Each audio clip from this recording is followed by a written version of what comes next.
Good evening, my people. Welcome to Thoughts from My Old Head. Um, First off, I want to clear up yesterday's video, which was my first one. And I said about what I said about marriage. Um, got some comments on it, and I think people are taking it the wrong way.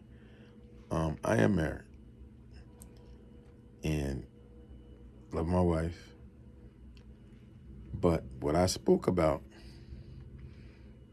and still feel strongly about is the fact that that institution part of it is just outdated to me because, as I said before, it's just you get conflict that you don't need and added problems that you don't need. It's you grow up liking things a certain way, and then you like other things a certain way, but you have to compromise certain things because you're married now. So okay, I like blue drapes, but she likes brown drapes. I like that table and furniture. So next thing you look up the house, you don't even recognize it because they have the stuff you don't like because you didn't have a say, or you was a gentleman enough to say, "Go ahead, honey, get what you want." And all I'm saying is, I know people that have never had home ownership or owned a car or things like that because it was either in her name or in his name, and they just lived through that person. But when that person did bounce on them, it just threw them off because they believed in marriage when that other person didn't. And it tore them up because they were probably 10 years in or behind the eight ball because, man, you got to start all over because you thought you're married and the Lord blessed this union. And sometimes God teaches us things that catches us off guard and we think it's him. It's just us with the decisions. Like I said yesterday, choices. These are choices we make. You got a 50-50 shot of making them good or making them bad. But the the the the the thought of it just makes me go, what the hell are we thinking? Trying to put two independent people together to live under one roof and pay bills and make life decisions and go here and like there. And no, let's just be friends. You have your place, I have mine. We get together, we hang out, we do things. I love you. We have kids. If we do, we don't. The kids stay with me or they stay with you or whatever the case may be. Life is just a little bit better because I don't feel that ownership part or that I gotta do this guilt type of feeling where you get, oh shit, I don't feel like arguing with her. I don't feel like arguing with him. Just let them have their way until you don't even have a way after a while. You've given them so many fights that you go, damn, you know what? Who am I? You lose yourself in that. So that's my whole point to it. You can love somebody, and I love my wife. But to me, people can be just as good friends versus that whole legal one union type of thing. But anyway, on to other news. My Cowboys lost, which was good for me. The first time I rooted for them bum-ass Eagles in my life.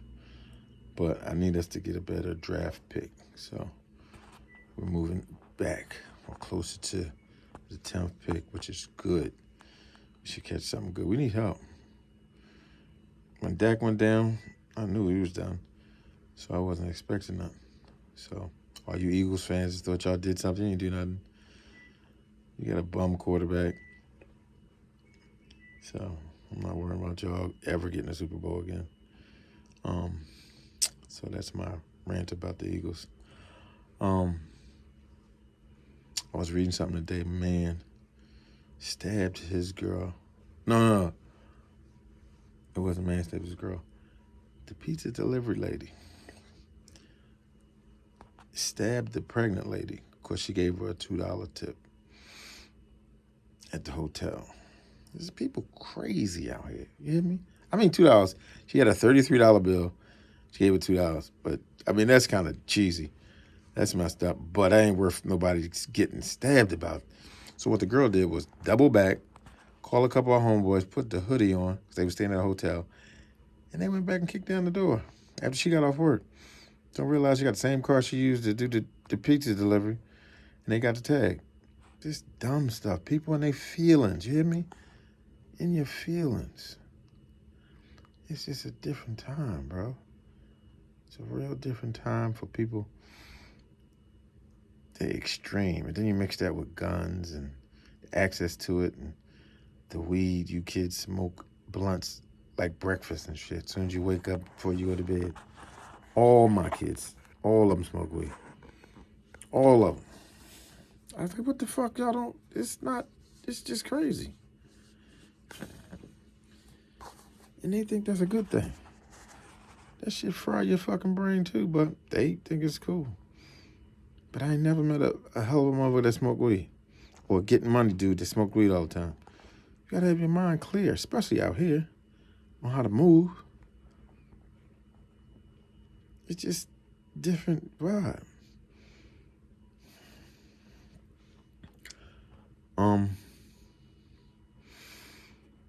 Let's talk about something different. Children. Parenting. I'm honest to say that I was wild in my early years of my life, being selfish, thinking that I was the shit, hoes, clothes, and doors. That's all the brother knows. And my kids suffered, you know. My oldest son now, he don't speak to me. He's 32.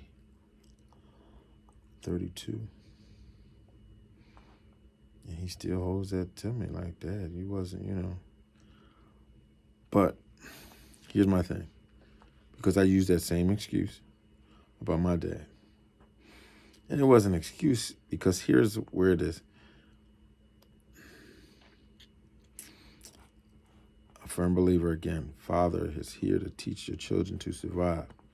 Mother is here to teach your kids to love, laugh, and all that other stuff inside.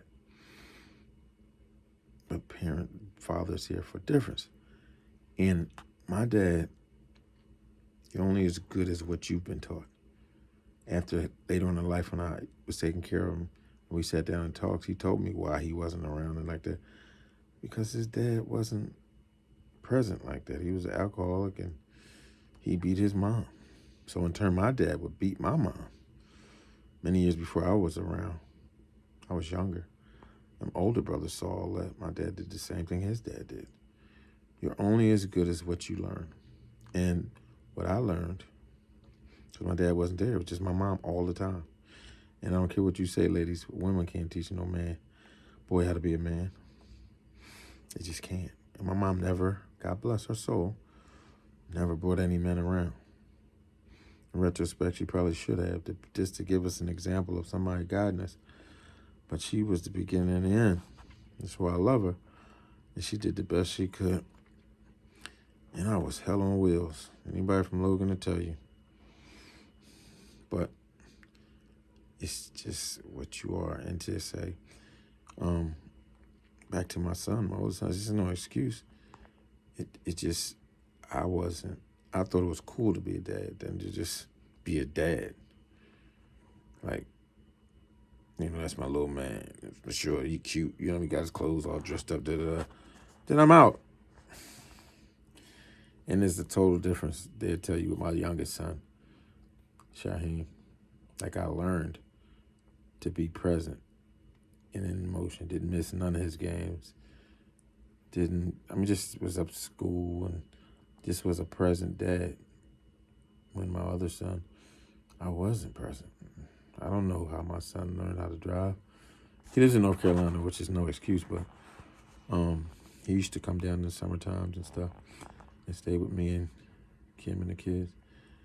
And then we just fell out because he felt like it was unfair, and I understand. Why can't I have my dad? Life is like that. Some things we can understand and we can't understand. But the things I know is that I understand things a lot differently. Look at them a lot differently. As you get older and you go, oh man. Like school, man. It's like all that stuff. My son and my wife brought it to my attention this year because I wanted him to go to HBCU when he graduated this year. But they made sense. Like, why would I wait 4 years? I mean, he wants to start. He's going to do his own thing. And I don't want to spoil it and talk about it, but he's doing the necessary steps so he can start his entrepreneurial thing at 19. And I'm supporting it and helping him. So, but waste 4 years, and the only person that gains anything really is the colleges. They make a bunch of money, you get in debt, and then you got to try to find a job in that field, and then you got this weight of debt hanging over your head. I love the HBCU thing with all those black kids learning together and all those wonderful things. But to me, it's a trap. Once you think about it, it's just a trap. Like high school, they don't teach the kids about money at all. You're raised to know about dumb shit. I don't care about no American history or world history or social studies and trigonometry and stuff you're not going to use. Like in the summertime, black folks need to take their kids and put them in business classes. By the time they graduate, they know how to be able to do some banking and how to handle finance and things like that. Instead of going, okay, summertime, go have fun. No, this is survival out here. You want your child to make it out here? Work on that. We're too busy making football players and basketball players. But it's just my thoughts. And I'm guilty because my son played football from the time he was 75 pounds. From probably like 7 years old until he was graduated high school. He was best middle linebacker in Delco.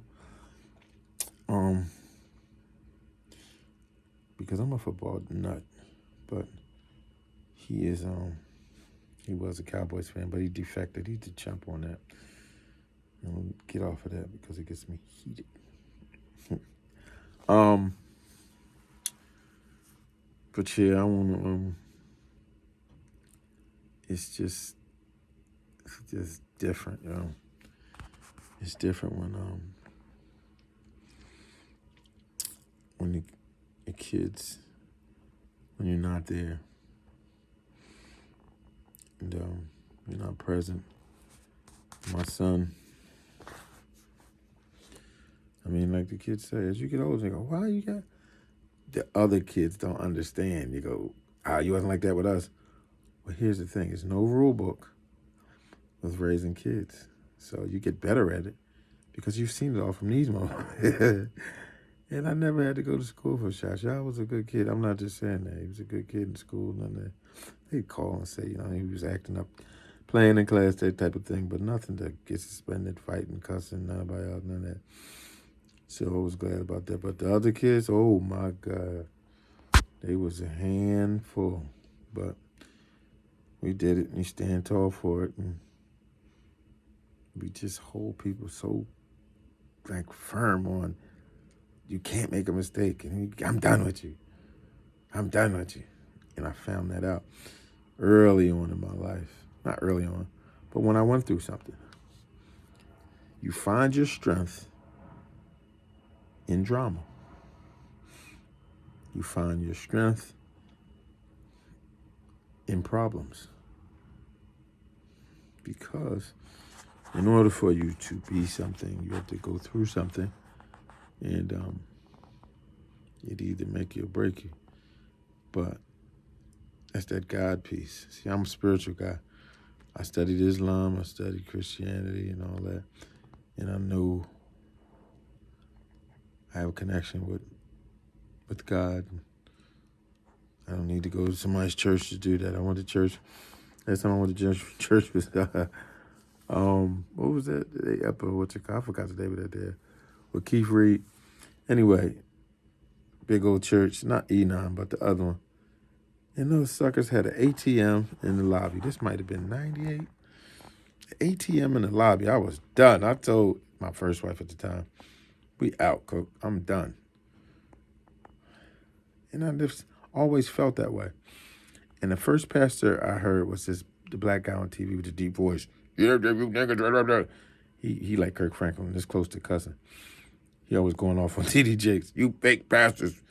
But I like him because he's real. He said the same thing I've been saying. Why do a pastor not have a job? Like, why are you living off of these people donations? It's for the church. You're not the church. You're a vessel. Supposed to be anyway. And these suckers, you struggling to make it, and these suckers living day to day off of your money that you work hard for. And these fools say hallelujah and read to you something that you can read yourself and shout and speak in tongue, all that crazy mess. And you fall for it, pass the plate. Come on, black folks. We got to get it together. I mean, I believe everybody, again, have your own choice on anything. That's just my take on it. Islam, the same thing. Islam, I love it because it's discipline religion, but it's 72 different sects. That means sectors of Islam or interpretations. Some pray 3 days, three times a day. Some pray 5. Sunnah. You got Nation of Islam. Some use the Bible and the Quran to study. So to me, when you got that many different impressions of the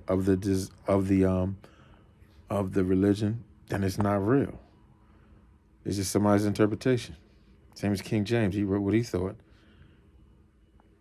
Somebody was like, don't nobody know what he took out though. So I'm not gonna do that. Once man put his hand on stuff, it's never good because he's gonna distort it. You don't believe that? Look at the president of the United States, the one coming in. Don't get me started on him. I could do a whole nother video on that fool. I'm just done, man. This year took a lot out of me with this election, because I knew what he did the first 4 years he was here. And he got away with it, bro. Now he gonna tear shit up. I'm scared for my kids, my grandkids, because the futures are them. And all those people voted, and all those, just so many people that ran that long distance. And I think something was in the works, because he didn't have these votes, bro. Them hillbillies in South Dakota don't count. But he got Pennsylvania. How you get Pennsylvania? Well, I didn't see it. I just didn't see it. And I'm just done, man. I don't even want to talk about no Kamala Harris, none of that. We not going back. Well, bitch, we going back. Sorry, I didn't mean to say that. But it feels like we back to Martin Luther King days now. It do. I wasn't there, but I can feel what they felt. I remember when I was younger, white women would turn their nose up to you and clutch their purse. That's it. Now these white women, they call them Karens. They get all in your face, call you the N-word, do all this. It's a new breed.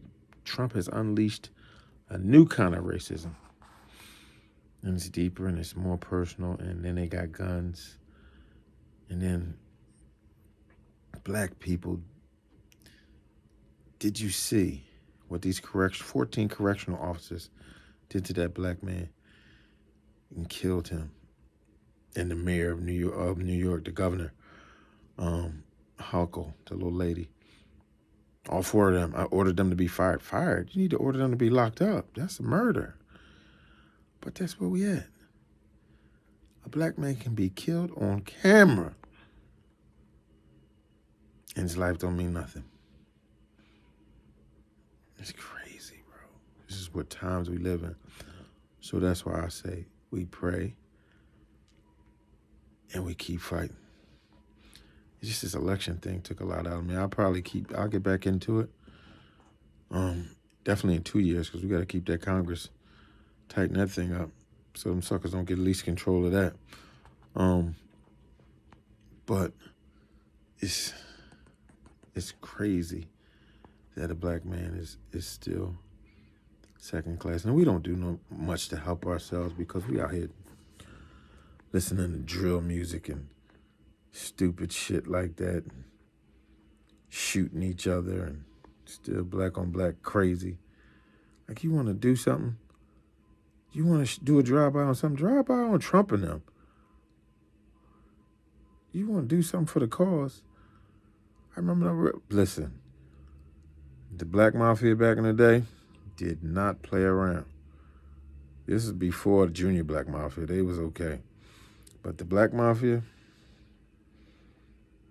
Sam and them, did not mess around. That was, was it Sam? What the fuck was his name? Was it Lawson? Sonny Lawson? I forgot his name. But them brothers was Fruits of Islam. If anybody know penitentiary, Fruit of Islam back then was not messing around. When they came up, somebody was going to lose their life. They was not playing. Like Richard Pryor said, they was the double Muslims.